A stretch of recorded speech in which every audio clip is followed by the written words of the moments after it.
இந்த கரூர் நிகழ்வு ஓராண்டுக்கு முன்னாடி நடந்திருந்தா இவங்க எல்லாம் இவ்வளவு அக்கறை காட்டிருப்பாங்கன்னு நினைக்கிறீங்களா? இது ஒரு சாவோட சாவு தான். சாராயங்குடிச்சு 63 செத்தான், ஆந்திர காட்டுக்குள்ள 20 பேர் சுட்டுக் கொல்லப்பட்டு செத்தான், இந்திய கடலுக்குள்ள 850 பேர் மீனவன் செத்தான். எங்க சாவு அவனுக்கு ஒரு பொருட்டே கிடையாது, அதெல்லாம் கவனிக்க மாட்டான். இப்ப இது ஏன்னா 4 மாசத்துல தேர்தல் வரப்போகுது, கூட்டணி அமைக்கணும், அப்ப பரபரப்பா இயங்கணும், அதை பேசணும். அதனால உடனே வரியல. உண்மையை கண்டறியறது என்ன கண்டறிய? என்ன கண்டறிய? ஒரு நியாயத்தை பேசுங்க. இப்போ நான் ஒரு நிகழ்ச்சிக்கு வந்திருக்கேன். இந்த நிகழ்ச்சி நான் வரலைன்னா நிகழ்ச்சி இருக்குமா? ஒரு கேள்வி நீங்க எல்லாம் சொல்லுங்க. உடவுல நான் வர்றதானே நிகழ்ச்சி. நான் வரலைன்னா இந்த நிகழ்ச்சி இருக்குமா? இப்ப நான் வரலைன்னா அந்த கூட்டம் நடக்குமா? நான் வரலைன்னா இந்த நெரிசல் ஏற்படுமா? நான் வரலைன்னா இந்த மரணம் நிகழுமா? அப்ப என்னுடைய வருகையால நிகழ்ந்த மரணம் தான் அது. அப்படின்னா முதல் காரணம் யாரு? நீங்க தான் பதில் சொல்லுங்களேன். அக்கட்சியோட தலைவர் எந்த பொறுப்புமே ஏற்கலையே.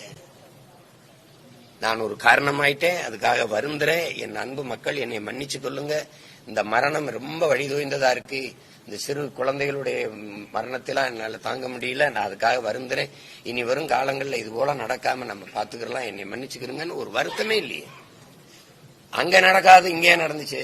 அரசு தான் பொறுப்பு இருக்கணும். எங்களுக்கு சின்ன இடத்த கொடுத்தாங்க. நீங்க எழுதி கொடுத்த இடத்துல இந்த இடம் இருந்ததா இல்லையா?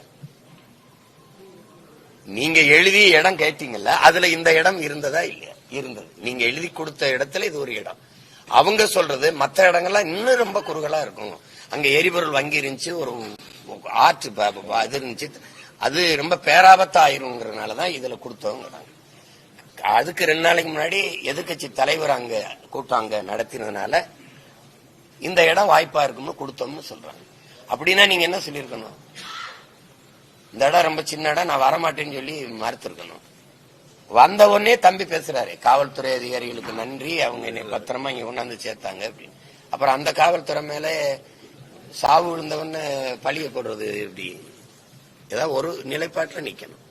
அப்ப இது என்னால நடந்தது அந்த சாவு, அதுக்கு பொறுப்பு நான் ஏற்று வருந்திரணும், அதோட முற்றாயிடும்.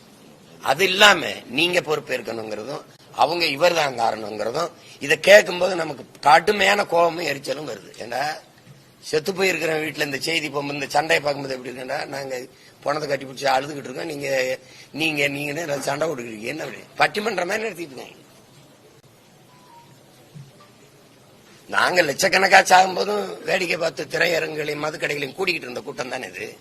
நாங்க லட்சக்கணக்கா எங்கேயோ சாவுன்னு தெரியுது. உன் வீட்டுல இளவு விழுந்தா மட்டும் அந்த நாட்டுல என் இனம் சாகும்போது, இனம் விழும்போது நீங்க கவலைப்படல, உன் வீட்டுல ஒரு இளவு விழும்போது உனக்கு வலிக்குது. 850 மீனவனை சுட்டே கொண்டிருக்கான்.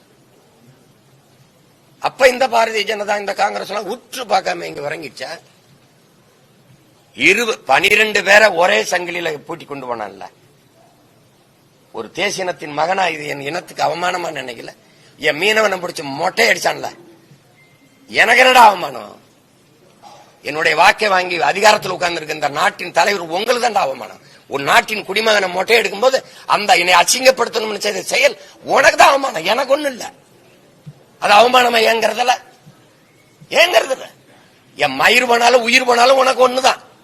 அதனால நீ அதை பத்தி கவலைப்படல.